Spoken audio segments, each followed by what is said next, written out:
और वहीं डोनेट्स्क में रूसी सेना का बड़ा हमला, रूसी आर्टिलरी का विध्वंसक एक्शन, रूस ने यूक्रेन के 3 ठिकानों को उड़ाया।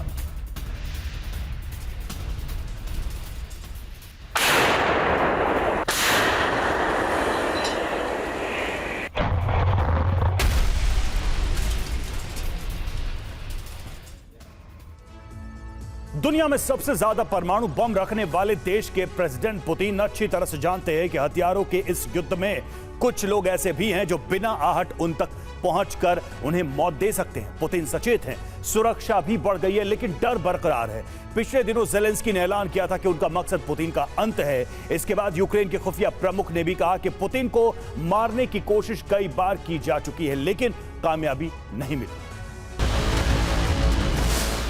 एक तरफ यूक्रेन की सेना रूसी फौज का मुकाबला कर रही है तो दूसरी तरफ यूक्रेनी खुफिया एजेंसियां पिछले 2 साल से एक अधूरे मिशन को पूरा करने में जुटी।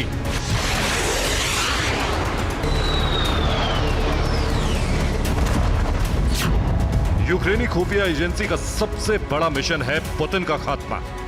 पुतिन को मारकर यूक्रेन इस युद्ध का रुख मोड़ना चाहता है। हमले का बदला लेने के लिए यूक्रेन पुतिन की जिंदगी का अंत चाहता है। पुतिन के हत्या की कोशिशों की चर्चा की वजह है रूस और यूक्रेन दोनों तरफ से आए दावे।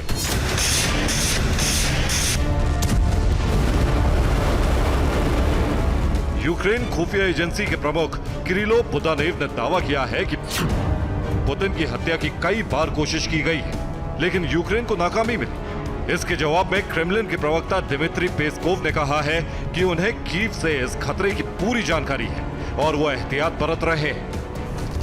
रूस की एजेंसियों के सामने चुनौती सिर्फ यूक्रेन के प्लान को नाकाम करने की नहीं है, पुतिन की जान के दुश्मन कई और देशों की खुफिया एजेंसियां भी हैं।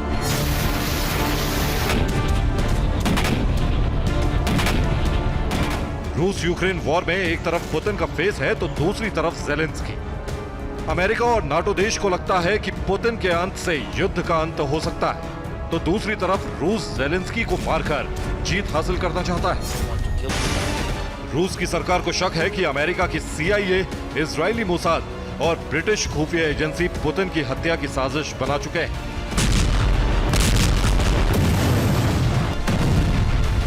हालांकि पुतिन की हत्या करना इतना आसान नहीं है क्योंकि पुतिन ज्यादातर वक्त क्रेमलिन के सुरक्षित दफ्तर में ही रहते हैं और उनकी सुरक्षा में कई बॉडीगार्ड्स दिन रात लगे हैं।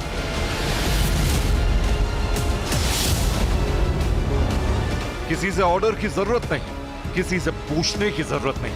पुतिन को बचाने के लिए आसपास मौजूद इन तमाम बॉडीगार्ड्स को किसी की भी जान लेने की छूट। पिछले साल रूस की एक सीक्रेट रिपोर्ट से खुलासा हुआ था कि पुतिन की हत्या के लिए 27 सीक्रेट एजेंट्स की टीम तैयार की गई। पुतिन की हत्या के लिए यूक्रेन के स्पेशल ऑपरेशन ग्रुप थॉर को जिम्मेदारी मिली। CIA के कुछ एजेंट्स भी थॉर की टीम का हिस्सा हो सकते हैं। इसके बाद पुतिन की सुरक्षा की समीक्षा की गई और कई नए नियम लागू कर दिए गए। पुतिन की निजी जिंदगी जिस तरह से एक रहस्य है वैसे ही रहस्यमयी है पुतिन की सुरक्षा, जिसके बारे में रूस के बड़े बड़े अफसरों को भी पूरी जानकारी नहीं होती।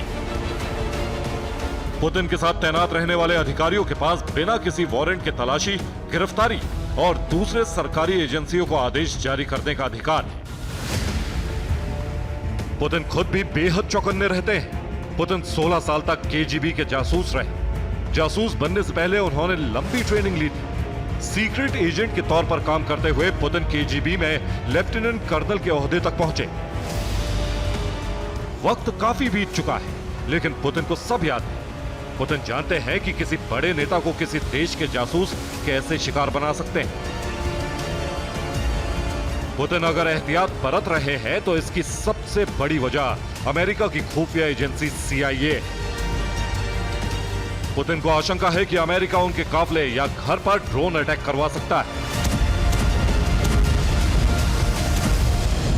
यही वजह है कि पुतिन की हर मूवमेंट अचानक होती है और पुतिन अपनी बुलेट प्रूफ और बम प्रूफ गाड़ी में ही रहते हैं।